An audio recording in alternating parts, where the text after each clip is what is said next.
You're listening to the Game Tenants Podcast.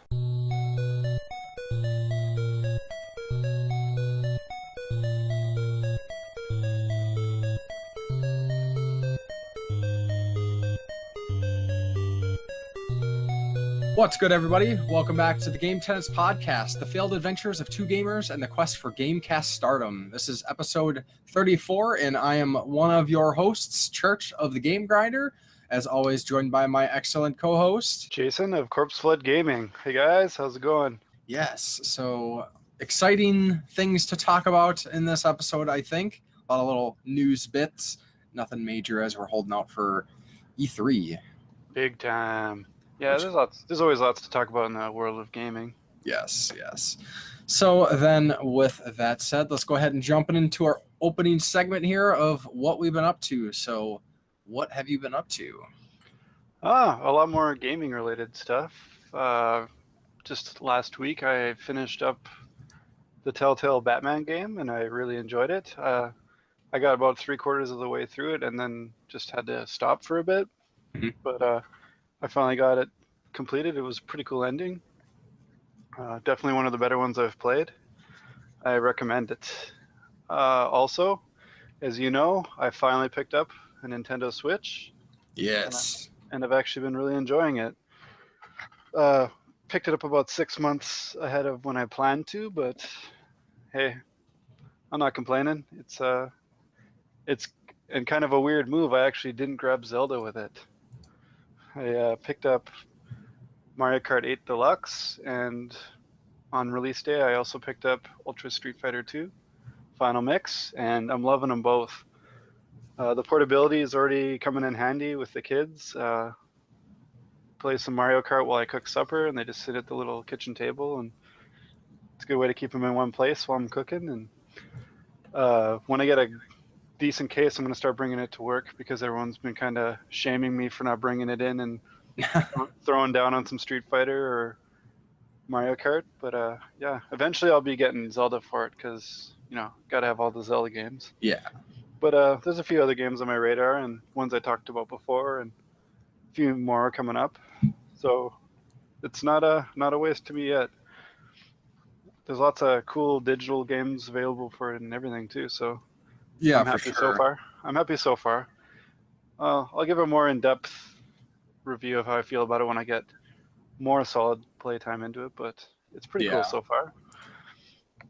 Yeah, I haven't played any of the exclusive games for it, but I played Mario Kart 8, and like I said, I actually had a lot of fun. I mean, it's Mario Kart 8, so nothing really significantly different on the Switch version. I mean, added, the DLC or whatever, but basically the same game. New to it. Yeah, it's the battle mode and stuff is the only major addition to it, but it's awesome just being able to bring it anywhere. I'm loving the portability with the little Joy-Cons. I bought little controller outlines for it that they snap into, and it makes them much more comfortable to hold. It was perfect for my girls. Their little hands, but it works good for the big hands too because I played against the winner of their best 3 out of 4 race. Sure. And it seemed to work good for me too. I actually like them for Street Fighter. Somehow those little controllers work perfect for Street Fighter even. So excellent. All in all, so far I'm pretty happy with it. I thought I was going to have to get a pro controller for it right off the bat because the way those Joy-Cons slip into that Joy-Con grip controller thing just looks ugly to me.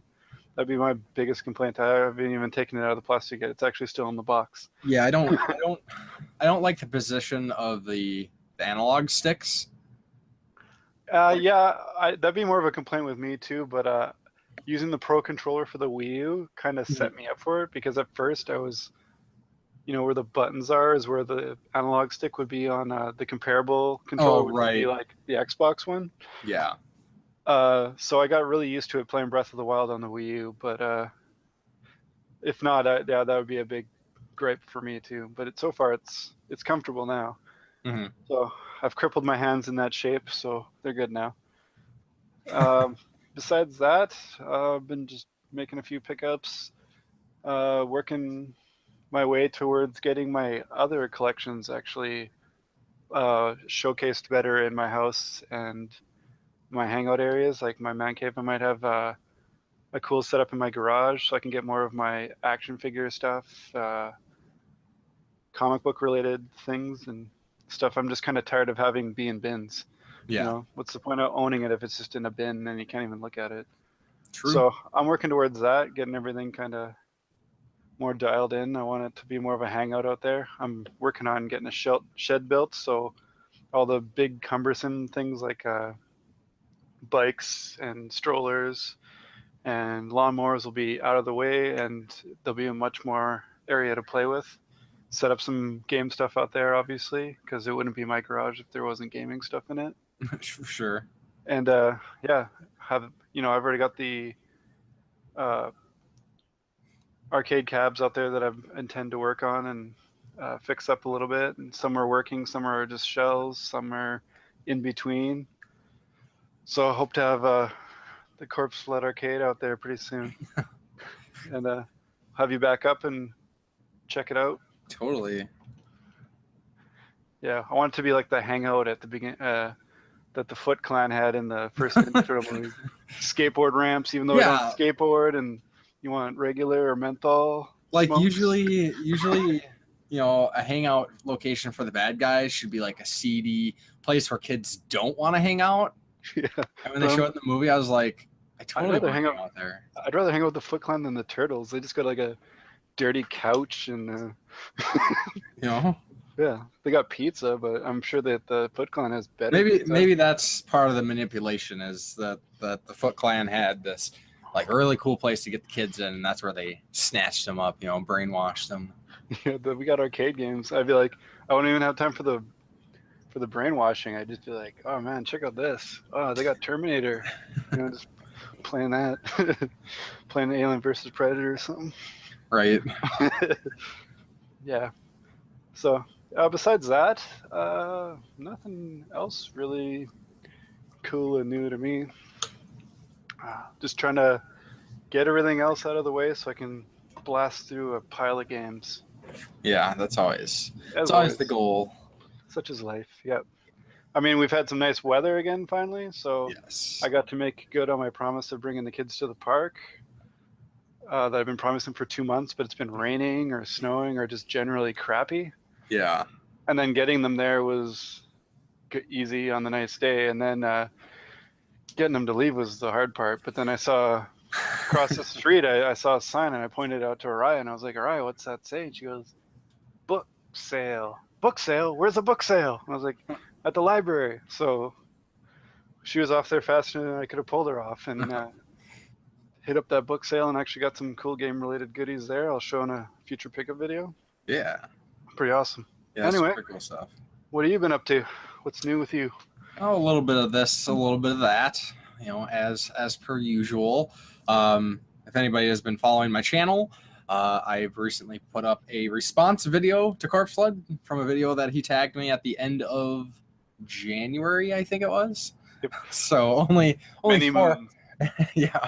So many moons ago. So I finally got a response up for that. So check that out. It is 12 games that made an impact on me, and it was fun to talk about. Like, it's always kind of hard to pick some games because there's like so many games. Yeah, and you don't want to be cliche either, right? Like, you don't want to be like, oh, Mario Brothers, oh, right, Tetris, just like the obvious games, but right.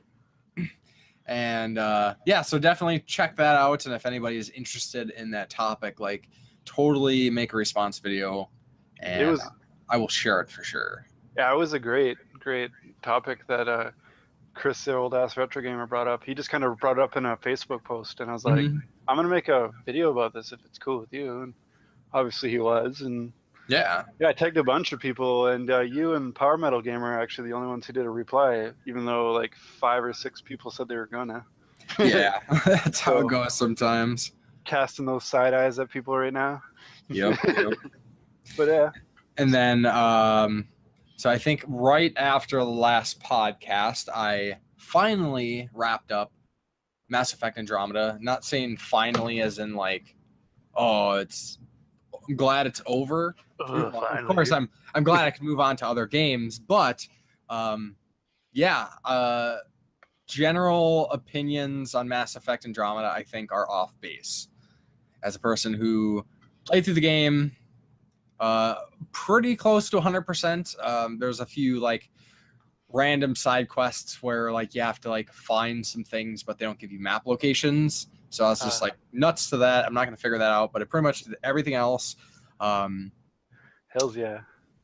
About 70 hours, and I will say that for anybody who is a fan of the Mass Effect series, like you should really play Andromeda, especially for like once you get a little later into the game, in a little bit more depth of not necessarily the main story, but some of the interactions that you have with different factions, and as you're discovering like the different arcs. So basically the premise for anybody who might not be familiar is during the events of Mass Effect 1, or like during Mass Effect 1, beginning of Mass Effect 2, a group called the Initiative built these arcs. And the arcs, there was a human arc, a Taurian arc, an Asari arc, and a Solarian arc, as well as like a Quarian, and they had the Hanar and No the Krogan? the Krogans. I don't know how the Krogans came there separate, like on, like they didn't have an arc necessarily, because you know everybody doesn't want, you know, you got to be careful with the Krogan. You can't let them kind of like have a massive population. Well, I guess they were having the genophage anyway, and they were pretty much like, oh, they're dead anyway. And you know, interesting thing is a lot of things like carry over. Like the genophage is still a relevant thing in Mass Effect Andromeda, and it actually is some points of contention in the story. But so all these arcs basically make this trip to Andromeda, and it takes about 500 years for them to get there. So by the time the game, like you actually start playing, like, you know, everybody from the Milky Way is long dead, kind of stuff. But there's some really, really just awesome connections. Like something, I mean, like why during Mass Effect did you never hear about the Initiative? Mm-hmm. And how does that tie into relevant things? And like, you know, Cerberus has ties into this and different things. And there's some like there's some really like awesome, it's kind of small, and it could be easy to miss for a lot of people, but there's some like really awesome stuff like about the Reapers in Mass Effect Andromeda, and like there's all these like just really cool story ties. But I mean, for the story itself, like I keep telling people, and I've mentioned it before, is that it kind of has the same deal going as Dragon Age Inquisition, where you start out in a region, and in Mass Effect Andromeda, you kind of start on this one planet. And it's kind of a slog if you just sit on that one location to clear it out. Mm-hmm. But that's kind of naturally what I think a lot of people just do. Like, of course, we could start bouncing around to different planets and stuff right away, or in Dragon Age, you could start going to different regions, but you kind of just want to get the one done before you move on. Yeah, being a natural explorer, that's probably what I would do too. And I'd be like, oh, I want to just like know everything. Unless it's the main hub, then I'm if I know I'm coming back, then I wouldn't be so worried. But if I land on a planet, yeah, and I know might only be there once or maybe twice, I'll probably explore as much as I can. Yeah, and like really the first like 2-3 planets that you go through, which is a good chunk of time, is really it's time spent like building the universe and kind of building some of these characters. Like even though you're just, you know, spend like say 10 hours on the planet, there's like a lot of things happening, like the different factions and what they're up to and why their motivations are this. I know the game gets a lot of flack for not having the greatest story, but I wouldn't say the story was bad by any means. And of course, like when it comes to side quests, random like NPCs or people you encounter, like those parts are always like I think the best parts of any BioWare game, because there's so much depth. Like we mentioned before, it's not just random fetch quests like, oh, get me 5 guns and come back or something. It's things that are there to build the universe, to make these worlds like real and believable, and the characters and the struggles and the interactions that they have with the different groups and whatnot. So You know, totally recommend it. Definitely still fourth place Mass Effect. But that's not a bad thing, like we were saying. Not a bad thing at all.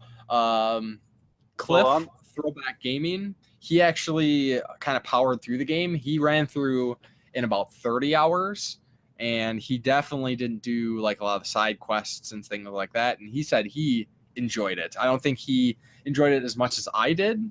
just did the meat and left the potatoes for someone else. Pretty much. And the meat is awesome. Like totally. Like the main story, the main events that happen with the I don't want to say too much because I think that's kind of the cool stuff about the game. Little intricate details. Yeah, but the main bulk of the story I think is really cool, but really a lot of those side stories, like with any BioWare game, it's just great. And once I really started getting later on in the story, and they started bringing in these connections to different characters from the previous series and events, it was like, whoa, that's crazy. And great fan service and stuff like that. Like more than fan service, I think. It's cool. like, yeah, definitely more than fan service. Like adds more of a significance to things that were happening and related events to the original. But then also like the end of the game, like when I was wrapping the game up and doing like the closing conversations, and so recently EA said that they're kind of putting Mass Effect on the back burner for a while, which is super unfortunate because it's almost like they leave on kind of a cliffhanger. It's not a cliffhanger, but it's like they left it open for a sequel. It's like, I need more. And when I finished the game, I was like, oh man, I kind of want to play the next one. And I think that says all that needs to be said.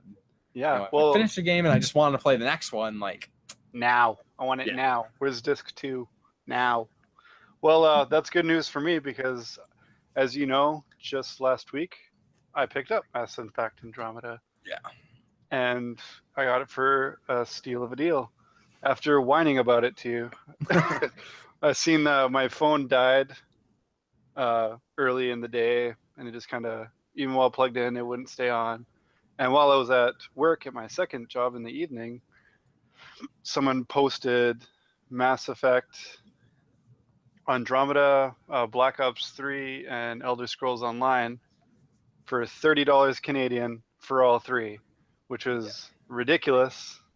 And obviously people had gotten to them already, super bumming me out because obviously I knew how much that game was worth and I wanted it now and for the lowest possible price. Right. So naturally I was like, I'll take all three for that price. I don't really care about the other two. I have both of those on Xbox, but hey, I'll add them to the collection or help somebody else out who's looking for it.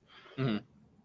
Give them a deal. And unfortunately she's like, Mass Effect sold. Did you still want the other two? Somebody else wants them, but if she doesn't, do you still want them? And I was like, no, not really. Mass Effect was the one I really wanted, so I passed up on the other two. And then she's like, yeah, it's sold. And apparently she was just holding it for a friend. And then I got a message from her the next day going, actually, the lady grabbed the other two games, and the one I was holding it for kind of flaked. Do you still want it? And if you do, you mentioned you work at Walmart, and I live like a block from Walmart. So I just ran over there and was like, yes, sir. Yes, sir. Anyway. Sweet. Sorry to cut off your story. What else you got going on lately? So final thoughts, Mass Effect. Unfairly judged. Don't listen to what anybody says. Facial animations aren't that bad. It's kind of weird at times. Every once in a while there'll be like a weird character glitch or things like that, but nothing that ruins the game. Nothing PS2 quality? No game breaking things. Like it was fine. Voice acting's fine. Most of the character models are fine. Like I don't know. People just want something to lash out at, and I think it just happened in Mass Effect for some reason. I think it was just the hype. Some people put on themselves over things. Yeah.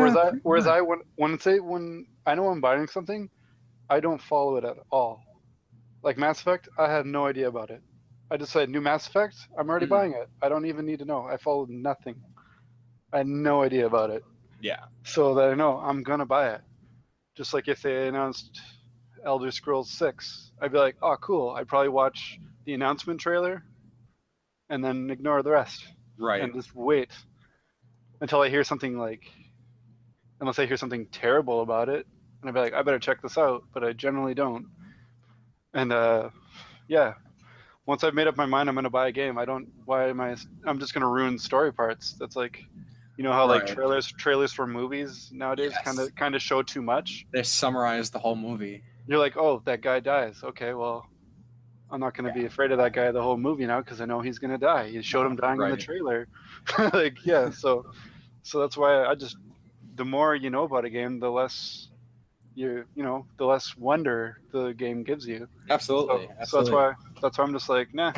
I'm a very minimalistic, and it also makes the wait not seem so long. Right. When you watch every trailer, you're like, I just want it now.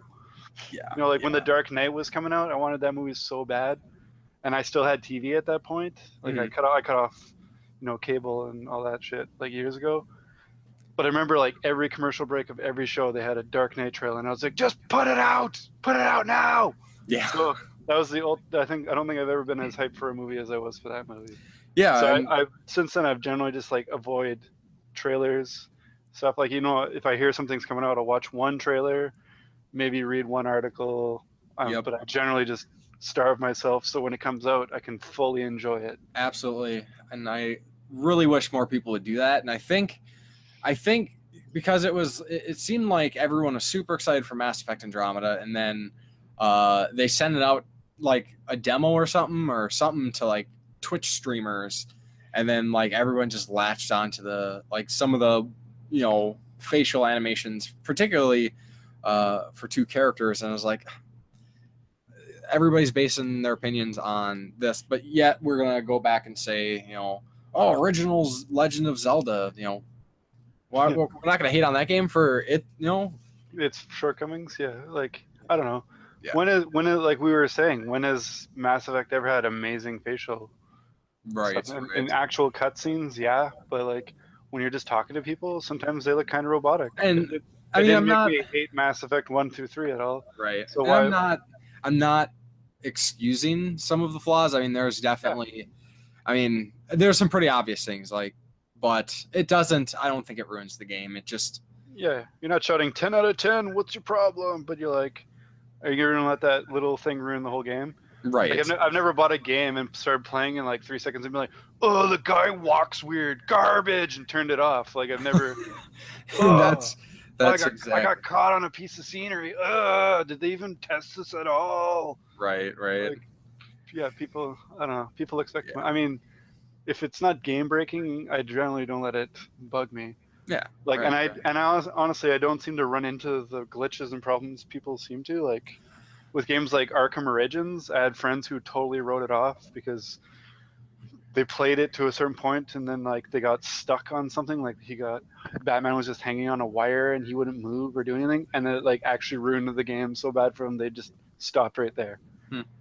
And I was like, I played through the entire game extensively, and it wasn't the best one by far, but it didn't ruin the game for me. Like I don't know I've ever turned a game off because it was that bad. Like nothing. Right. Like I had one friend who played Dragon Age 1, and he was like, yeah, it was a really cool game and I was really into it. And then he said he moved the camera at some point, and then he noticed that this I don't know, something about distant scenery, like the trees were flat, and he said that wrecked it for him. And I'm like, wow, man, really? That's an amazing game. Yeah, totally. People sometimes. I'm like, you haven't obviously played anything before this current gen then, because played a PS1 game where you turn the camera and you're in the wall, and some of the best games did that. Resident Evil, how many times did the camera be crappy but not wreck the experience? For sure. But I guess moving on from Mass Effect Andromeda, kind of going on to another one of those things where there's a game that I checked out the initial trailer and I was like, oh yeah, this sounds pretty sweet. And I didn't look at anything else. And that is, of course, Friday the 13th, which is now available digitally on PC, Xbox One, PS4. I got it on the PC. I backed it a year ago. I don't know if I would actually get it on the PC now. I think online multiplayer games, I think I'm probably going to stick with PC as much as I can and kind of deal with the outcome as I can. But yeah, it's I will say that I am having a blast, absolute blast with Friday the 13th. So I've played it now at this point, at the time of recording this podcast. I've had 4 days to be able to play it, and I think I've put in 20 hours or so. Damn, dude. That's 20 way more hours. That's way more than you were getting on Mass Effect. That's way more than I got in most games. It's super addicting, and I'm not exactly sure why I find it so addicting. Like the premise is pretty simple. So for anybody who is not familiar with the new Friday the 13th game, it is a asymmetric multiplayer game where basically you have one person who plays as Jason, which is picked randomly from everybody in the game, and then you can have 8 counselors. And at the beginning of the game, everybody kind of starts out randomly on the map, usually around like a house or something. Jason starts at a shack, and as the counselors, you either have to escape in various methods, kill Jason, which is crazy, ridiculous hard to do. I still haven't done it. I heard there's a long list of things you have to do to even. It's not too bad, but it's just hard to get people who aren't friends on an online game to work together to that extent. True that. So as the counselors, like, I guess Jason. So Jason can, he kind of has like a sensibility. So if counselors are running, like sprinting around and stuff, like they'll actually kind of show up as like kind of like notifications in his view. So if they're like really far away, there'll be like a little kind of bubble that like will pulse. Or if they're close, you'll actually see them highlighted in red and stuff. Yeah, isn't it kind of like Left 4 Dead when someone's getting caught by the smoker or something, and you see their silhouette struggling? And yes, yeah, okay. So as Jason, you're just trying to kill everybody. The counselors, you're going into houses and cabins. You're barring doors. You're opening windows because you need to be able to, because Jason can't come in through the windows. He can only come in through the doors. So you open up windows, you dig through things. You're looking for whatever can help you survive. There's like basic items, like there's health spray, there's a pocket knife that can be used if like Jason grabs you, like they'll actually automatically stab him with a pocket knife to kind of give you a chance to get away. That'll get him. But you're mainly you're looking for methods of escape, which is cars, a boat. You can call the police, or you can just wait it out. The whole match time, and matches are 20 minutes long. Or if you go through a process, you can actually kill Jason. And until next time. Yeah, until next time. And I'll say playing as Jason and playing as the counselors is just a ton of fun. You definitely end up playing the counselors way more, even if you set your preference to be like, I want to play Jason, which you can do. You can set preference to, either or Jason or the counselors. Well, yeah, you got to play the odds. Right. But no, I just can't get enough. Like I've escaped, many, many times. I've been, and what makes it fun is like so many things can be different. Not necessarily the maps, but like item locations or people's ability to work together. You can find walkie-talkies, so you can actually like communicate with other players who found walkie-talkies in the maps. And sometimes that's a great thing. Of course, when you're talking, if Jason just happens to be somewhat in a proximity, like you just alerted Jason where you are. And one thing that's really cool with that too, so all voice chat is proximity. So you can talk to the other counselors who are like nearby, and then of course people who are far out. What if can't. you're yelling? If you're yelling, can they hear you better?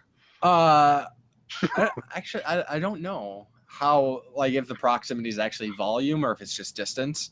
That would just be hilarious. Just a bunch of people running around randomly in the woods, just, hey, he's over here, stay away! And just screaming at the top of their lungs into their headsets. So basically, like you're playing it on Xbox.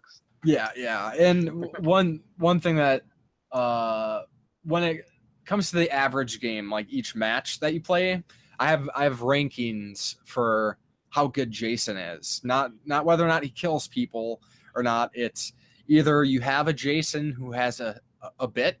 So basically, Jason, when you're in a house and Jason's by, like, he can talk to you as well. I mean, it's kind of like, non-immersive necessarily because Jason doesn't talk. Hi guys, but kill y'all. But the top tier Jasons are the ones who are like a character. Like they're either they take Jason seriously. There's like or just like, not even like being Jason, like just being goofy or silly, or they're constantly talking, constantly like mocking or harassing or cracking jokes and shit. And then mid-tier Jasons are the ones who usually might say something like when they're killing you, and then pleb tier Jasons are like absolutely quiet. Because I mean, the first few matches you play can be pretty exciting. Like, it's like, oh shit, it's intense. Like, you don't really have all the mechanics down. You don't know how everything works. But at this point, like, I've played, I don't even know how many games, 40, 50 games, who knows. I kind of have more of an expectation, but it's still, it's like crazy exciting when Jason's chasing you, because, your characters have stamina, so you can only run so far. Or if you take damage, they're going to start limping. And Jason, the different versions of Jason have like different like strengths and weaknesses. Like some can jog. Jason has an instant teleport where like you hit a key, brings up the map, you check a map location, then boom, he shows up there instantly. But then he also has this kind of like quick, like really quick travel thing, like where he basically like he disappears for the people, but then you can control him and like kind of shoot forward like a good distance, like short range teleport. So kind of sounds like that game that they're working on where you're in a school and you're gotta escape like a killer. It sounds like it's really, really close to Friday the 13th, but yes, you know what I'm talking about? Yeah, I've heard of that. And there's also another game, Dead by Daylight, which is, I guess, very similar in a way. I think that might be a Greenlight game. I'm not sure if it's a full release or not. But yeah, I would say if anybody is interested in Friday the 13th, and you like kind of the online component, like, of course, right now the game is online only. There is no single player mode, but I can't really see how a single player mode would work well, because it's really the players that I think that really make the game.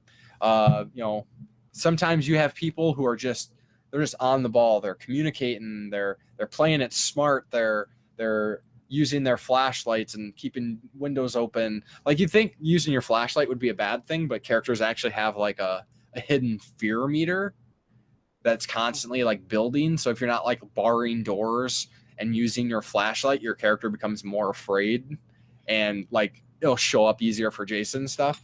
But then you have other games that people are just like total incompetent boobs, and just like in the movies, they're being movie accurate. And there's been some like really just hilarious, absolutely hilarious games.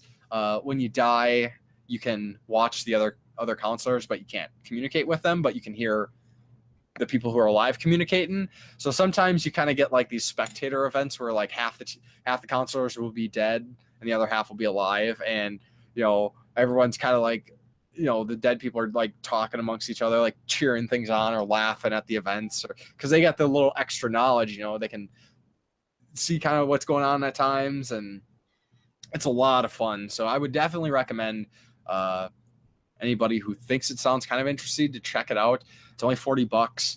I'm gonna jump on it. I was actually gonna get it for PS4 because I thought you got it for the PS4. I'm glad I didn't just buy it because I was thought out like, oh man, it sounds so awesome. I'm just gonna buy it, whatever. And then you're like mentioned that it was on PC, and I was like, ooh, Yeah. all right, good thing I didn't buy it because I was thinking this would be a game I would definitely be playing the shit out of. Yeah, for sure. But maybe at some point. Yeah, and I don't know how much they could do to improve the game besides maybe adding more escape things or maybe adding some more maps, but I don't know. Is it randomly generated every match? Like, is it No. everything? Oh, that would be kind of a cool thing. That's one thing I thought. I hate to compare it to Left 4 Dead again, but like that's what I thought that game could have improved on, is like have every time the path has to be explored and like you have to figure out your way through it. Right. I think if they just like randomly generated it a little bit, or like had at least Yeah, the randomness mostly comes from the items. Like the items are never in the same locations, so you have to like really search like every house and stuff to try to find like the keys and the gas and the battery for the car, or the propeller and the gas for the boat, or a fuse for a phone fuse box, and that stuff's always changed up. And one thing, unless you're like really familiar with the maps, your characters can't actually view like the full map. They just get like a little little circle in the corner that shows you like the immediate areas. You can find a map in the game that you can look at to see the whole thing, but I think that always adds in a little extra element of the unknown, because if people aren't super familiar with all the locations of the map, like say for instance, somebody calls the police. So what happens when they call the police is by default, 5 minutes, there's a timer that comes up, and then at 5 minutes, the police show up at the main road at either two like most main roads on the map either go like north or south, east or west. So the cops can either show up at either one of those directions at the edge of the map. And if you don't have a map, you don't know, where the main road is, and you don't know which direction the police are. So that's sometimes where communication with other players comes in really strong. Oh, that's cool. You just kind of, eventually you figure out the maps a little bit more. Like I still don't know like all the specifics, even though I played a lot of these maps many times. How many maps is there generally? There's only 3 maps actually right now. But they're all pretty decent sized, I would say. Sometimes I can go the whole game without ever running into Jason, and not just because he's not trying. I'm pretty good at staying hidden for the most part with different counselors. Like some are, Metal Gear coming in handy there. Yeah, exactly. So, yeah, so that's not Mass Effect, Friday the 13th. Good shit. And the only drag about it is now, since I am like completely addicted to it, I haven't started Horizon Zero Dawn yet, so I need to jump on that soon in due time. Well, Friday the 13th you backed it, so it's like you have more of an investment in it. True. Although I did get the Horizon Collector's Edition, so that's that too. But I mean, like, you helped this game get made. Like, yes. Are you in the credits or anything from backing it? Or apparently I am. So one of the first things I did was I checked the credits, because I was like, I want to make sure I'm in there. And they didn't do the credits in alphabetical order. And they go by super fast? Well, there's like 5 rows of names that go on for like 3-4 minutes. So it's kind of hard to see. So I recorded the footage, and I'm actually going to like cycle through it and try to find my name, because I would be very, very upset if my name was not in there, because they'd have to patch and put your picture in there then. Yeah. I backed it, my name's not in there, that's it. patch it and put my picture in there. Right. But not video game related. I also played Dark Souls board game finally. Oh, cool. I need to hear about this. How was it? So it is, I think it's a lot of fun. We played for about 4 or 5 hours. And I would say probably half the time was debating the rules. So that's the only complaint I have about the game right now is sometimes the rules aren't super concise, and trying to find the answer is kind of difficult flipping through the rule book. So we basically we did grinding. So for anybody who might not be familiar with the game, it's kind of like think in a way like a procedurally generated board game where you have different tiles, you shuffle the tiles, you lay them out, and then on the tiles there's going to be, depending on which boss you're going to play as, you have like designated kind of random creature scenarios, different, basic monsters for your just basic like killing and getting gear and leveling up and stuff. That's pretty much all we got to do. We didn't get to mini boss. We didn't get to the main boss. I think next time I play, it'll be a lot easier because I understand the rules a hell of a lot more than what I did when I started the game. Yeah, the first time's always the toughest, just about any game, unless it's like a really basic game. Yeah, right. Like Risk or something, if you've never played Risk, it takes like hours before you can even start. Right. I remember I bought a Transformers Risk one time, Mm. and while I was reading the rules, everyone fell asleep that was going to play. While we were figuring it out and setting it up, and then they're all like, "I'm tired, man," and then we just didn't play it. And then I actually don't think I ever have played it now that I think of that. So I still don't think so. On the box for Dark Souls, the board game, it says that it is 90 to 120 minutes. And even if I knew the rules, I don't think the game would only be 90 to 120 minutes. Like it's there. I mean, I can't really say right now because I haven't finished it. But the grinding is important because you have to get gear for your characters because it's tough. I mean, it's Dark Souls, of course, but you can't just draw a card to get good. Not even, because like when you get loot, Yeah. you can't use the loot probably because you have to level your character stats just like in Dark Souls. And to level your character stats, you have to get souls. In order to get souls, you have to defeat enemies. And, if you're playing with, I was playing 4 players, so you kind of have to figure things out and who's going to use what. And then it's finding the balance because you only have so many times you can return to the campfire to basically like restore and reset your Estus flask, which is your healing potion. Every character gets 1 Estus flask. And once you use it, you can't use it again until you rest at the campfire. And so, for instance, if you're playing 4 players, you can only rest at the campfire twice. Oh. And then if you die and you don't have any campfires, like that's game over. Wow. So it can actually be really quick if you die. You get owned. Yeah, and everybody that played had a lot of fun. We needed another opportunity to actually like more play and enjoy the game, less figuring out the rules. Yeah, well, and doing the boss fights, because the boss fights is kind of like, I mean, that's like really the highlight of the game, and I didn't even get that far, which sucks. Well, that's rough. How long did you end up playing for? It was like 4 or 5 hours. Oh, shit. I mean, with breaks, took breaks here and there, and not, smoke breaks and things like that. Yeah. But we pretty much stuck with it, and like I said, a lot of it was debating the rules and, well, what do they mean by this? And, oh, well, what happens when this happens? And trying to look it up. And so what I'm kind of hoping is somebody kind of like doesn't change the rules, but rewrites them to be more clear, or maybe even adding in some things that just make sense in certain situations. It's kind of hard to explain.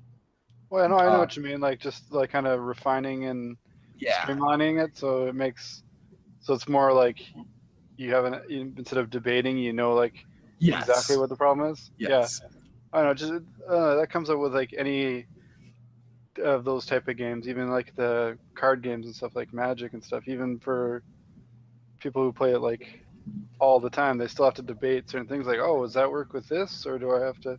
You know, they have to have like judges and stuff for that kind of stuff. So that's the thing when you get the more complex you get, the more stuff like that's going to come up. But it sounds really fun. Yeah. Next time I'm down, hopefully you've got it all figured out and we can give it a go. It sounds awesome. Totally. And then one quick mention, I don't really want to spend too much time talking about it, but I went over to a friend's house last week, and I had the opportunity to play the HTC Vive, which is the kind of like the big whoop-de-doo VR system. The first one that came out that had like the room proximity with the motion controls. And I will say it is freaking amazing. Like, holy crap. Like, I've played the Oculus, which was really cool, but I didn't really play a lot of games on the Oculus. I basically just played a racing game, which kind of... Isn't your thing? So well, it was like a Micro Machines kind of racing game, so you had the isometric view, so it wasn't really like a VR experience necessarily. So it's more like playing like a regular game with a VR headset? Yeah, I mean, it's really cool. It's like it's like sitting really close to a TV. Yeah. And I do have the Samsung Gear VR, which I got with my Galaxy S7, and that actually has some pretty cool stuff. There was a couple cool game demos that came with. I've checked out some roller coasters and things like that, but no, it all pales in comparison to the HTC Vive. I played a few different kinds of games. Right now, my favorite thing is first-person shooters, because I bet you it would be. Yeah. Oh my God! Amazing. Like, you know, one of these games, like you're think kind of like, it wasn't like I would say Doom graphics necessarily, but along the lines of the kind of the early FPS sort of game. Like old Doom graphics? Yeah, old Doom graphics. Oh, okay. And you can switch your guns. You know, you're pointing and shooting with the motion control, but one of the guns is a submachine gun, and you shoot the ammo, and then all of a sudden you're out of ammo. It doesn't just automatically reload. So what you got to do is you got to hit a button on your motion control to like basically pop out the clip on the top.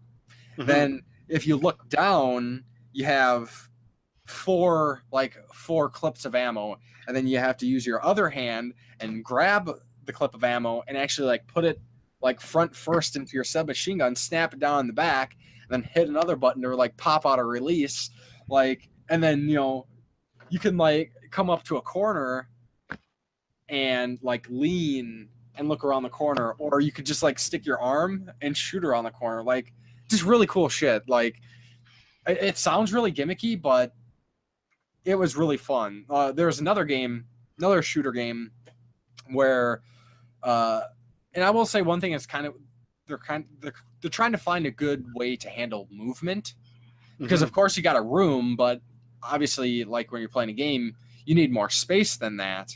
Yeah. So there's different ways that they handle movement. Some you like point one of your motion controls to move forward or move back. Another one you like click a button to kind of like teleport a few feet at a time, sort of thing. Oh, okay. And I was playing that game, and it's like in the city, and there's like these alien drones coming in, and there's like other army dudes and shit. And I was just kind of moving around, and I was like, oh wait, I wonder what happens. Can I get up on that building? It's just like a single floor building. I was like, can I get on the roof? So I point up and I teleport to the corner of the roof, and I'm like, oh, cool, neat.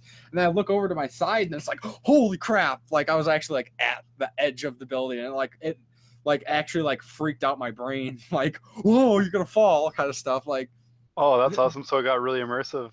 Like, I mean, it's wild, absolutely wild how your brain interprets the VR. Like it's really cool. If anybody actually gets the opportunity to like really check out some games on the HTC Vive or even the Oculus, I really recommend doing so. Of course, right now there's not a lot of like, you know, there's not no like killer games necessarily. Of course, Resident Evil 7, but you need, you know, PSVR for like Resident Evil 7. I heard Super Hot is available on a lot of the VR systems, which is a really cool like indie, think like, stylish indie first-person kind of game. Awesome. But no, really, really cool. So I think, Yeah, like we're saying, I really want to get into the VR. I just don't want Price the point. price point. Yeah. Yeah. But at some point, I really want to. I'm glad we're getting there because I've been trying this shit for years and years, but we're finally technologically getting to where it's not crap, honestly. Just and it's getting more affordable because to be able to play it a couple of years ago, it'd been like thousands of dollars. So yes. at least now it's under 1,000. So and it's only been a year that a lot of these have been out. So prices will go down eventually as long as there's the interest remains there where people want to continue to make these devices and yeah, can improve manufacturing. And that's another part that makes me leery because especially with the PlayStation one, if I was going to get one, it would probably be the PlayStation VR. But I don't know. I want to see how much they support it because, right. like I said, Sony with its peripherals is kind of terrible. Like with the PS TV, with the Vita, that's almost like they want it to die because they don't seem to put any advertisement into it. And there's tons of awesome games coming out for it all the time. You wouldn't know it looking at any store, even like a GameStop will only have like a small like half a shelf. It's just kind of a shame because that's a really cool, for sure. But if it doesn't sell by the billions, they don't want it. And so I'm glad to see there's like a good 30 games out for it already, and as long as that keeps going, I'll probably eventually just kind of save up for it, or maybe there'll be I'll get a deal on it out of nowhere, or someone will pass up on it. Because my wife, with the Star Trek Bridge Commander Simulator, or whatever it was called. Yep. You mentioned last podcast, I showed it to my wife, and she's like, "That looks awesome to me," but she's like, "Yeah." Same thing with her. She's like, "Yeah, I don't want anything $700 much, So right. So eventually, I'm probably gonna pull the trigger on it, but it's gonna be like a Christmas gift or something like that. For sure. Yeah. But, so I think with that said, it already looks like we're kind of running a little long, so we might kind of have to speed round through the news topics that we were planning on talking about on this episode. I think I got a little wrapped up in ranting about Mass Effect Friday the 13th. But so let's just kind of jump right into it. So we got some pretty cool Blizzard news going on right now. Not Blizzard as in weather, since we're all finally getting the nice summer sunshine. Blizzard, the company, just started the Overwatch 1-year anniversary event, which is pretty neat. They added some new maps for arcade mode. They, of course, new skins, new emotes. All characters have like dances now and stuff. So can't really say too much about it, but happy 1-year anniversary to Overwatch, as I've been there since day one. And I'm already trying to get some of the skins, but since Friday the 13th is taking up all my time, I might just be a sucker and buy some loot boxes and hope I get what I want and not spend too much. Just multitask and play both at once. Yeah. Play Friday the 13th, hide in a good spot, and play some Overwatch. And then Jason sounds like he's gonna hide in Overwatch and get away, and then play some more Overwatch. See, what would be cool is in Overwatch, the character Diva. She's the Korean girl with the mech. Yeah. Mech suit. That's the one you got the Funko Pop of, wasn't it? Yes. Awesome Funko Pop. Anyway, I don't like those normally, but really cool. But one of her emotes, which is basically like character animations that you can make characters do actions. Yeah, like a taunt for funsies. Kind of one of hers is in her mech, she'll have her mech sit down and this little screen pops up and she starts playing like a shoot 'em up game. And if somebody could like hack it where she could do that and play Friday the 13th, but still be able to like somehow perform and play in the game while playing the game inside of the game. That would be cool. Anyways, so that new map looks cool that they unveiled too. I think it's actually out for playing already, isn't it? Nope. I don't believe it's out yet. It might be on PTR, which is Public Test Realm, for more kind of like the beta version of the game. But it's called Horizon Lunar Colony. Looks pretty interesting. Maybe we'll see some low gravity things going on. Blizzard usually is pretty good about trying to do like cool little things with their maps. So that's definitely, a full blown map to look forward. Like I said, there's a couple added to the anniversary event, but they're just the for some reason I can't remember the name of the mode where it's 3-on-3 instead of the full like 6-on-6 game. But new maps are always great. Of course, there's more rumors brewing about characters. Of course, there's the constant buzz about the potential Doomfist, voiced by Terry Crews, as people are speculating. So we'll see what happens with that. That'd be cool. So then some other cool Blizzard news that I knew about, but I didn't know there was any like recent info about it. And thankfully, you let me know about that. But Diablo 3 Necromancer is now available in Public Test Realm. And what that means is you can play the beta version of Diablo 3, check out the Necromancer. But good news, usually when things go into Public Test Realm, it's only a week or two until they actually get released full on. So very exciting stuff. The Necromancer was, of course, an awesome character from Diablo 2. That was a lot of fun. I haven't looked at much info because I will eventually play some more Diablo 3. It's just destined to happen, and I will check out the Necromancer at that time. Sweet. Yeah, it looks like it's a cool character I used to like playing when I dabbled in Diablo 2 a bit. So yeah, I'm glad that it's coming back. I mean, necromancers are always awesome. For sure. Anyway, who doesn't love raising the dead? And it's not huge, but it's essentially something that the entire Diablo community can be like, this is like completely new. We're not getting another expansion. No, like they've actually done a pretty good job of adding content to the game since Reaper of Souls was released. They've added all these like kind of monthly modes, like there's the ladder and there's these rifts and a lot of end game stuff you can do to kind of keep you going. But throwing in a completely new character, new builds, new possibilities, I think is pretty significant. Well, yeah, they threw in that mode a few months ago. Yes, for the limited time too. That they brought back the Darkening of Tristram. Yes, yeah, or whatever it was called. Yeah, that was really cool. Yes, my friend talked nonstop about it. My friend Brendan is a gigantic Diablo fan, and actually just Blizzard in general. Big into Warcraft, big into Diablo. I'm pretty sure he's maxed out characters on Diablo on every system he owns the game for. I think that's every system, including PC. So he's always keeping me up to date on the Diablo stuff.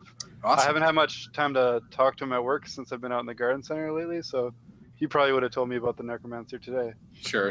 If not, but yeah. So what else is? So then I got some just little quick mentions, not much to say about these, but a while back on a previous episode of the podcast, Flynn and I talked about a upcoming retro system called the Retro Blocks, which is basically a modular emulation machine where you had basically like a base system that like out of the box will probably play like, who knows, like maybe like Nintendo or Super Nintendo or something. Yeah, and Genesis or something like that, like kind of like a trio. And then what their kind of gimmick is you buy different modules that you can hook into the system to play.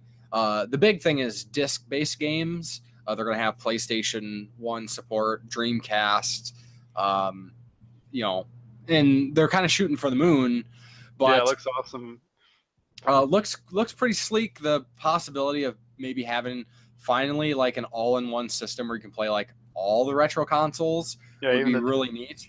Especially the disc-based ones. That's no one's tried that yet. So that's and it gives people the option to play what they want to play. You know, if you're only going to play 5 systems, why do you need 10 yeah. kind of thing? So Exactly. a lot of potential, but interesting kind of news. And I haven't seen why this happened, but the Retro Blocks basically rebranded. So I don't know what the deal with that is, but it's now called the Poly Mega, which I don't know. I mean, names. Retro Blocks sounded more kind of suited to what it is. Yeah. But I mean, like a lot of systems when they're in development, Yes. go, you know, like the Switch was the NX forever and Right. stuff like that. Like they've always got like a code name, but it's not like they were keeping it under wraps. So I don't know why they would feel the need to rebrand. Like, and one thing I don't know. It's always I don't know if concerning is the right word, but at the time when we last talked about the Retro Blocks or the Poly Mega, they had said that it was going to hit crowdfunding in like April or May, or they were going to put out more information, and there really hasn't been anything since then. Now we're into June, so you know, not a huge delay, but you know, I'm eager to see more about this product and what they're offering and prices and stuff like that. I haven't checked. Has it hit the crowdfunding already, or is it just they're probably just working on some more development to give people more. Hopefully that's what it is. More info. Yeah, for sure. Right. And then jumping on to another just little mention here is we finally got a release date for South Park Fractured Butthole. Yes, I cannot wait. October 17th, assuming that they don't actually delay the game again.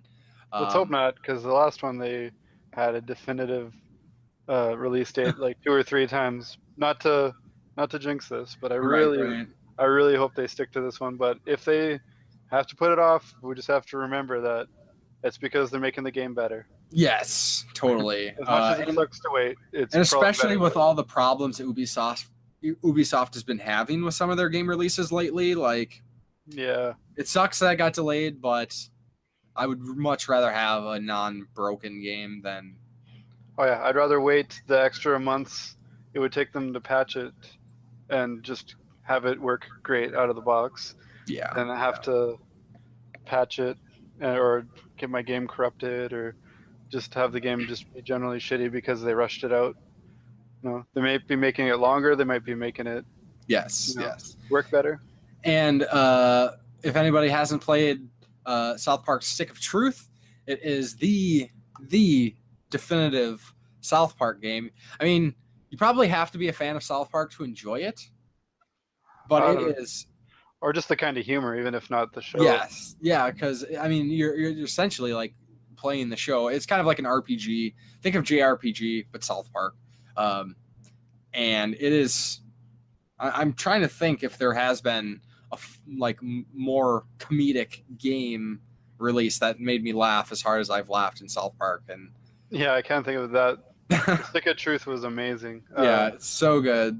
I got really close to it coming out for pretty cheap, and then I couldn't put it down. It was pretty much about a week solid. I just played it for hours and hours whenever I could, and it was the most fun. One of the best games I played last gen, I'd say. Yeah, for sure, totally. Yeah, so October 17th, South Park, and then I think at this point it's probably kind of been talked to death. But we got an announcement and a teaser trailer for Castlevania animated series on Netflix. You know what? I don't care if other people talked about it. I am excited. Is it July 7th yet? Right. I want to see this. My main concern was the animation style, and I'm seeing a pretty awesome animation style. Yeah, so I'm happy. I haven't looked into it, but I wonder It kind of seems like it's the same style, or I wonder if any of the companies are involved. But like, there's been over the last year or two, there's been a lot of animated Batman and Superman movies kind of stuff. A lot of franchises that aren't usually in anime style. Like Killing Joke, I think is it out animated? Yeah. I thought. Yeah. I got it in one of my pickup videos a while back. Yeah. Right. So, I mean, me personally, I'm not too bothered by animation styles. Like, I like anime, I like cartoons. I know some people are turned off by that sort of stuff. I know there are some people that were like, "Oh, I was really, really hoping that it was going to be live action," and so now I'm probably not going to watch it. And it's like, well, that's your loss, man. I'll still enjoy it. I mean, Yeah. it would be cool to see one down the road. Yeah, potentially. I'm not really bummed out either way.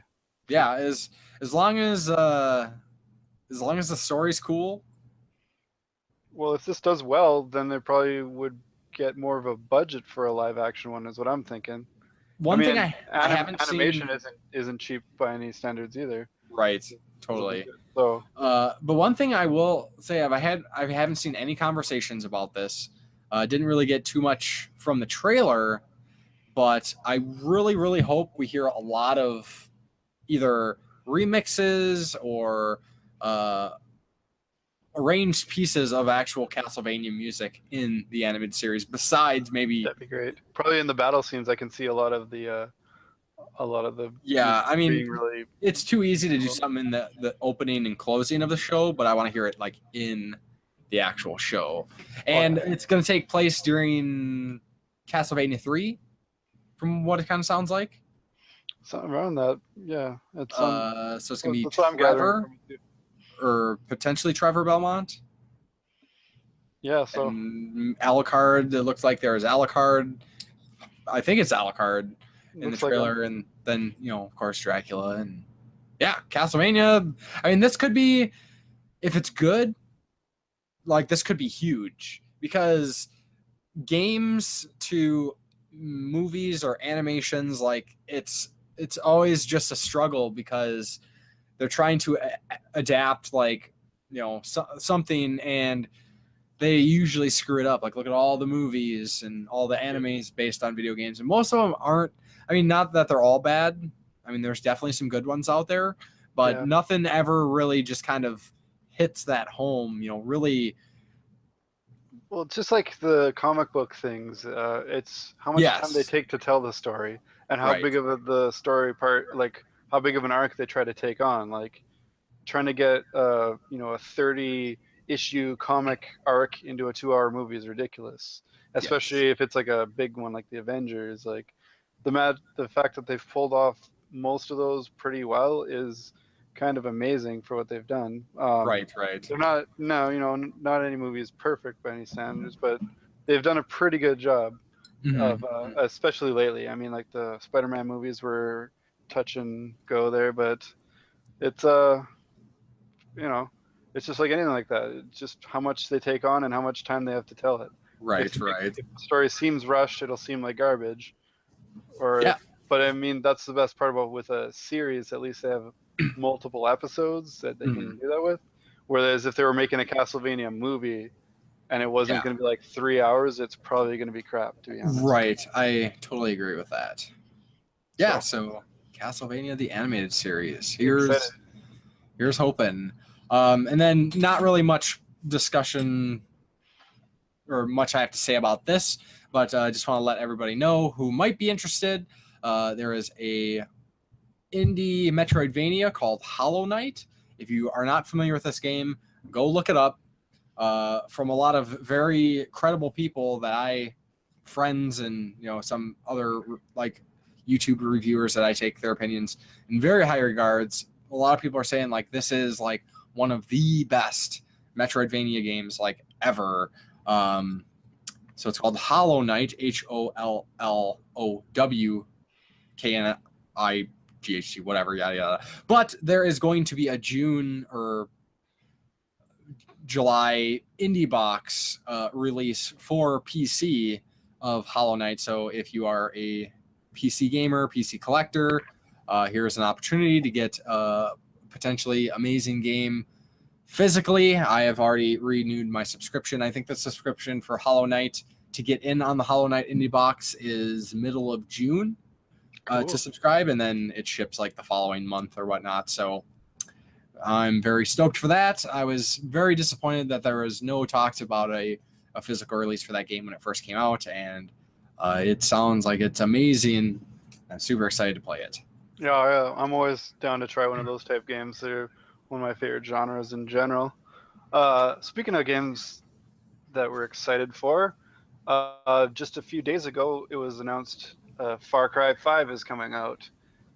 Far Cry, we've touched on a few times while I've been on the podcast, and I'm a huge fan of the series, especially 3 and up.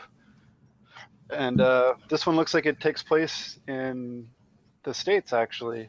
Whereas the other ones were in Herat and Africa and stuff like that. So this is going to be good. It's got the potential to be probably the best one. I'm thinking, have you seen, being a Canadian and kind of maybe slightly removed from some of the American political scene, have you heard the controversy about Far Cry 5?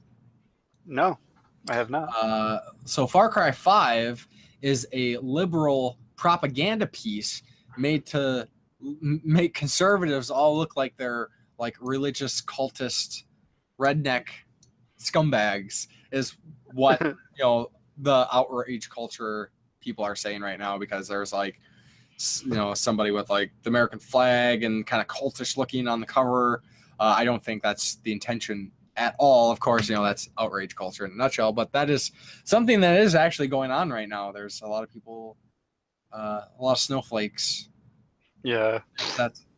There's always people going to complain about anything. Yeah. Especially when it's on American soil now. I'm sure the complaints will roll about every little thing. Whereas when it took place in Africa, how many people were complaining about how Africa was well, if you remember, Resident Evil 5 actually had a little stint in the limelight of controversy about their setting, because you're killing black people and they got Zulus and they're making all I remember that. People just, it's like it's just genocide with people who aren't even gonna actually play the game are complaining about the game because they have nothing better to do at the time, where the people actually want to play the games and enjoy it. Like, we know that if you look at, you don't judge a game by its cover. Essentially we've got like 2 screenshots and you make a decision on it's racist. Come on. But anyway, this game looks pretty cool. I think it has potential to be really great. That's coming from someone who's played them all. I'm really looking forward to, like, the storyline looks really cool so far. So I'm hoping it lives up. It's not out till next February. I think it's February 27th, 2018. But it doesn't take much. This is one of those games where I'm probably not going to follow it, because I'm pretty much guaranteed I'm going to buy it. Sure, and I'm sure there'll probably be some, like, a pretty significant trailer or something coming out at E3 for it. So yeah, I might check that out, and then I'll probably be about it. I mean, this one was kind of not much showing of the actual. If I see like a little bit of gameplay, it'd be kind of cool. But even then, I'm pretty much sold on it already, being a fan of the series. So yeah. Anyway, so moving on. What else we got to talk about? Lost Sphere. Oh yeah, the new Square Enix RPG. Looks pretty cool. The little short trailer they showed. Yeah, kind of similar style to I Am Setsuna, kind of from what I got. Yeah, and they seem to be continuing with a thing. Speaking of I Am Setsuna, with their only way to get a physical copy of this game is to buy it from the Square Enix store. So it kind of seems to me like this might be the way games are going now, with all the digital games only getting physical copies from stuff like Limited Run or something like that. It seems almost like the collector's editions of games are going to be the physical versions pretty soon, with the way everything's going digital now. And that kind of troubles me, because that means if you want a physical copy, the prices are probably going to go. And a lot of it, I mean, I think we're really lucky in the North American region with companies like Limited Run and Signature and yada yada, and they're handling more of the like indie scene, like straight up indie games. Yeah, that's pretty cool. I mean, whereas like a lot of these like more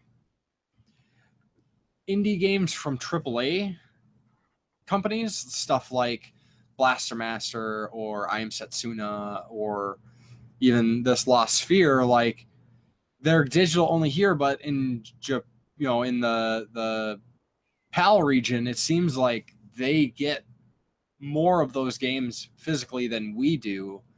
Yeah, which is a real shame. Like we don't buy games over here or something. Yeah, I don't know what that's about. Like as far as it is now, I'm gonna have to pay extra for I Am Setsuna to get a physical copy, and I Yeah, fully intend to, but that's just kind of lame that I have to. That I yeah. can't just go to a store and grab it, or But suck it up and just buy it digitally. But then the thing with digital games is it's fine or whatever. I only really buy them if they're dirt cheap, mm, but or that's the only way to get them. But I, as a collector of games, and I'm sure most people feel this way, I'd rather have one I can hold in my hand and they can't just revoke the license or, you know, something like that. Something breaks, something yeah, gets banned somehow. Then all of a sudden, oh, I had thousands of dollars of games on my account. Oh, my account got banned. Now I yeah. own nothing. It's weird stuff, and It's kind of like a digital house fire. yeah, right. Um, yeah, it's weird. I don't know what the deal is. I mean, these companies probably have their market research and says that we ain't gonna make, shit tons of money. So why should we bother, printing it and whatnot? I heard Nintendo was gonna be putting out some game on the Switch that you could get a case for, but there was no game in the case. Really? Shit, what game was it? It was a pretty significant thing. It was like, what's that kind of goes back to like what EA is doing with PC games, where you can get a case with a digital download code. You got the case, but what's the point? Like, I don't want just something. I mean, I've kind of said it before in some of my videos and things like that. That's nice to have something to put on your shelf, but when it comes to something like, say, my Super Nintendo reproduction cartridge that's empty of Hyper Light Drifter, like that's a cool shelf piece. Like that's comes in a box, has manual, something unusual. Or something like Mirror's Edge Catalyst or Mass Effect Andromeda for the PC, like what's the point? Like why? I mean, it's cool. I mean, it's better than nothing at all, but that's not why I buy physical games, because that'd be like me just collecting a big lot of Super Nintendo boxes without games, and then just emulating all the games and be like, well, I own them already. Right, exactly. That's pretty much it. Spot on.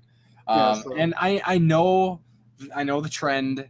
I've heard other people talking about this, and blah blah blah. Like I know multiple people who are like dropped out of collecting, which well, it's ridiculous. Gonna happen. It's gonna happen as more. long as I can afford it, and it's cheap. I'm not paying top dollar. I'm not paying Right. that $300 for certain games I want. I'm holding out hope that I get it, and so far, holding out hope has really worked out for me. Yeah. Especially in the area I live in, I'd really have to pay top dollar for a lot of these games, and just I mean, I'm seeing a lot of community like there's. It's a strong problem. I don't know if this is. I mean, whatever. I'm kind of gonna give my own country crap. There's a huge apathy problem in America. A lot of narcissism. I think some of this kind of ties in. Give me a second. Stay with me here. So I've heard a lot of people lately, with specifically some of these discussions, with some of the more recent, like why doesn't this have a physical game? This and that.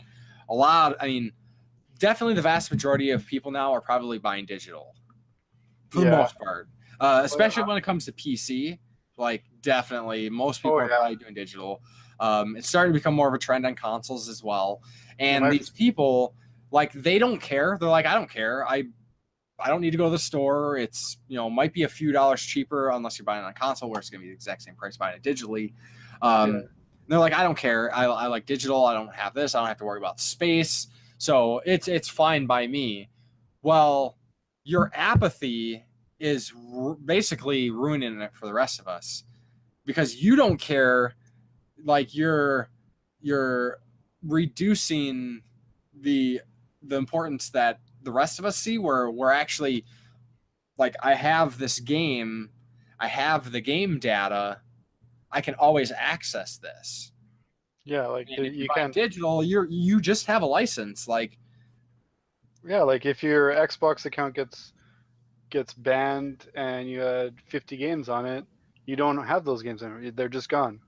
You just threw your money into a fire. Whereas your Xbox account gets banned and you own 50 physical games, you can just get a new gamer tag and you're good to go. and Nobody seems to figure that out. Right. And for the people who don't care too much, like this is just because it's going to become more of a problem down the road. Eventually, when nobody wants to do physical games, and then they're going to move it on to temporary licensing, which I can totally see happening, like subscription services to your games, like just to access your games, like not online services, not like World of Warcraft monthly subscription. Like the choices that we make now when it comes to things like licensing and physical and digital, like, will have long lasting effects in the future when companies can take it to the next step because everyone's okay with them doing this instead of this. I think there's a lot of short-sightedness here, and it's great for people who want the digital, and it's the company's choice to not release physical things because most of their shit's selling digitally now, but I think they're going to be reducing their market share by quite a bit because I do know a lot of people who will not buy digital, like, at all. Yeah. Well, the only time I buy it, it's significantly reduced, like dollars. Yeah, a couple dollars, like, or it's like a game. I'm like, oh, I've always liked this game. Like the PlayStation 1 classics on PlayStation, yes. But I'm not buying like, oh, fuck, the new Tales game's out. I'm gonna buy that digitally. Like, I'm not paying the same price, especially when it's the same price. Right. When they first announced that they were going to be doing these, both companies were like, "Oh yeah, it'll be slightly cheaper because we don't have to produce a game." No, they meant it's cheaper for them because it's the exact same price. Yeah. And a lot of the time, stores have sales that are better than what the Xbox or PSN sales are. So it's like, oh, cool! I just got Dishonored 2 for $30. It's still full price on the. It just makes no sense to buy it digitally. Like, even they don't give you the incentive to buy it new. Like, if it was even like $5-10 cheaper, then I'd see a point to it.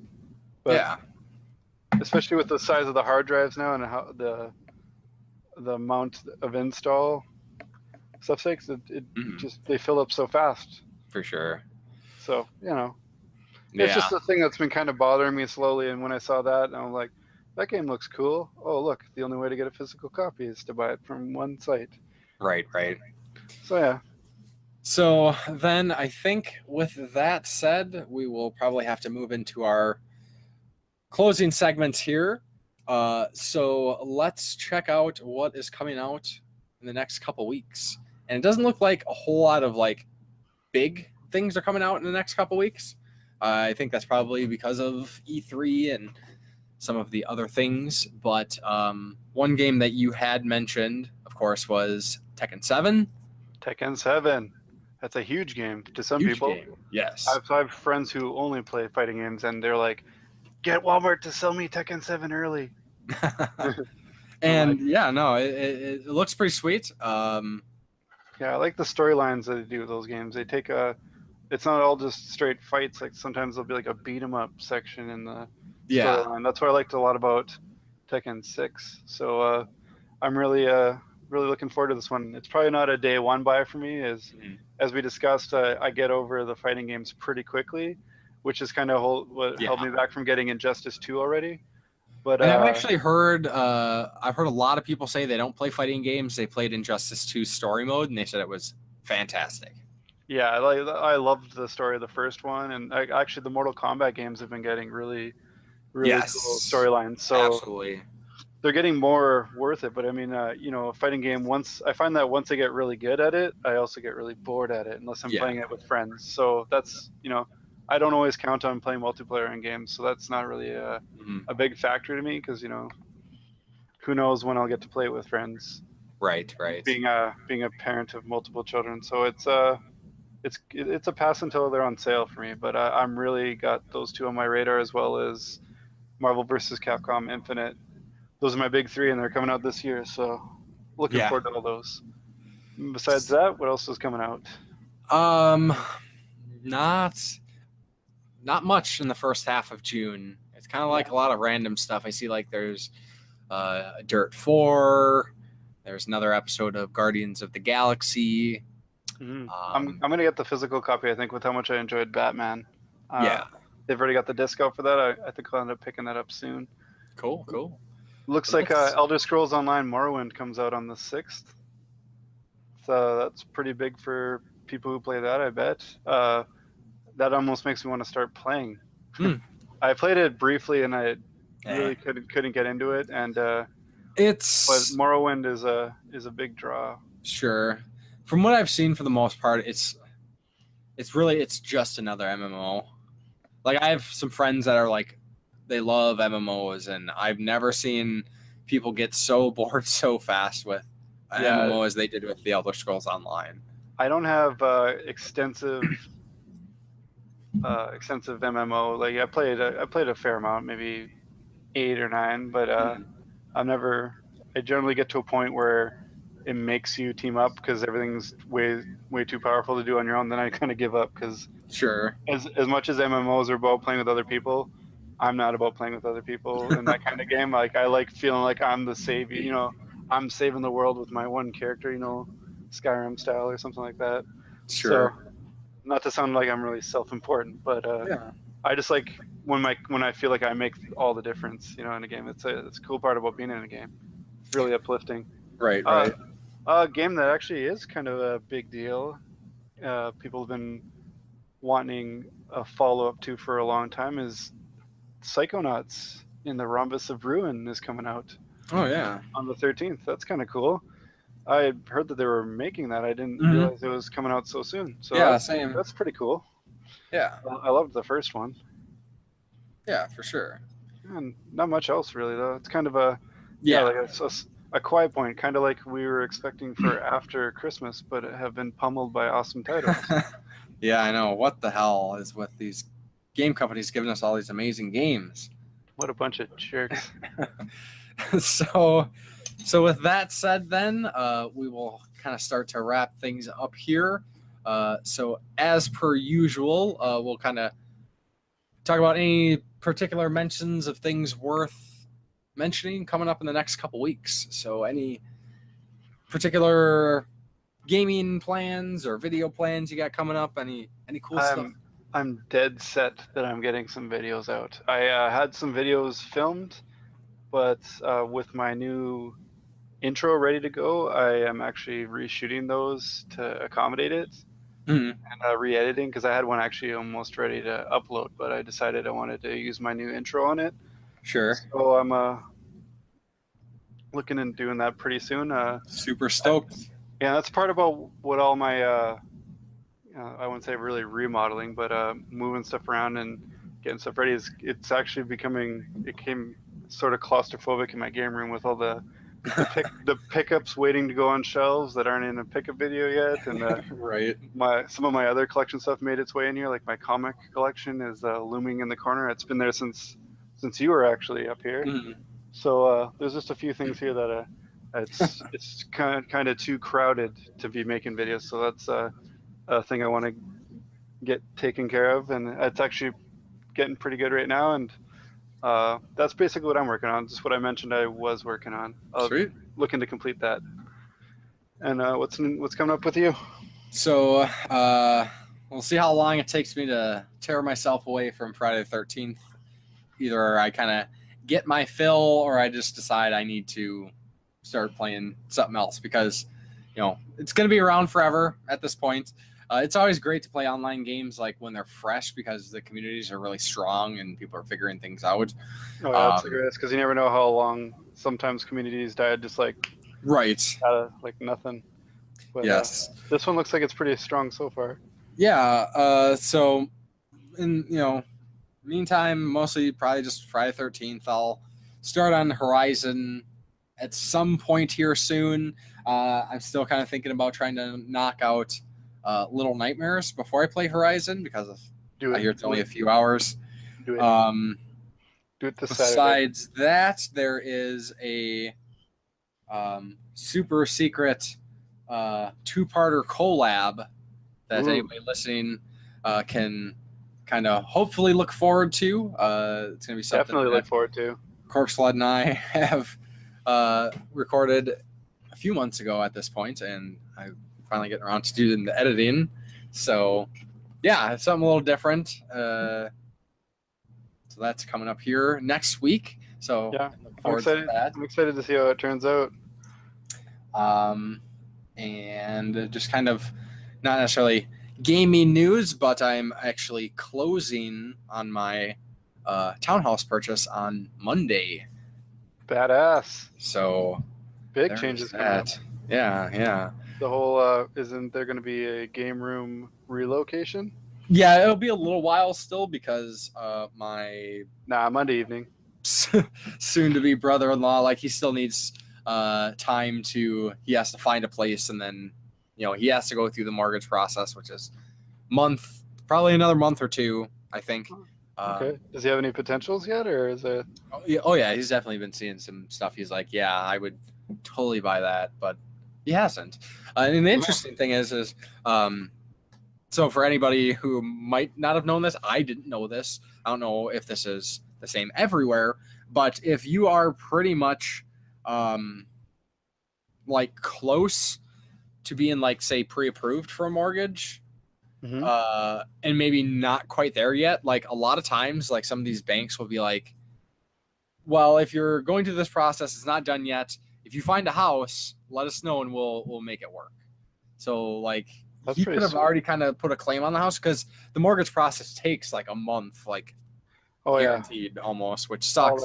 All that stuff, anything seems to take forever, longer than it needs to. You're like, why can't we just do that now? Right. So yeah, so there's that. And then I guess real quick, at the time of recording this anyways, we were actually recording this a day earlier than we normally do. I don't know if this will be uploaded a day earlier than normal. It'll probably be uploaded still Friday or Saturday. But Thursday, June 1st, I am going to a really interesting event. It's this really cool location that they do basically like kind of like the new gen of laser tag. And there's actually like, they're going to have like zombies and stuff. And it's going to be like this zombie scenario, me and some friends, and we got to run through and like basically do like laser tag and survive zombies. So hopefully I can get some like, I don't know, I won't be able to have to take pictures while I'm in there, but looking forward to that. And yeah, it sounds badass. See what happens. Definitely worth relocating the cast so you could go, because I want to hear about this. It sounds awesome. Yeah. So I think that's about it for me. Cool. So then with that said, we'll again kind of start wrapping things up here. So I'm going to let any listeners know how they can get a hold of us. So if they are listening to us on SoundCloud, you can find links to all of our channels, my channels, Corpse Flood's channels, and Surfline One's channels on the right. If you are listening to this in any apps, of course, just look us up on, social media. You'll be able to find us. Look us up as The Game Grinder or Corpse Flood Gaming on YouTube, on Facebook, and then the _ Game Grinder on Twitter. And, let us know your thoughts on the podcast. If you have any comments, any thoughts, whatever, just let us know. We need communication. We don't get enough communication when it comes to the podcast. YouTube, We've been getting a little discussion going, which is really cool. I think the simplicity of commenting on YouTube videos helps a lot. But, yeah, definitely. We love feedback. I want to hear some new ideas. If someone's got an idea of what we should be doing, we're working on some things of our own too. We're just discussing possible changes, but we like to have input from our listeners too. Keep it interesting for them.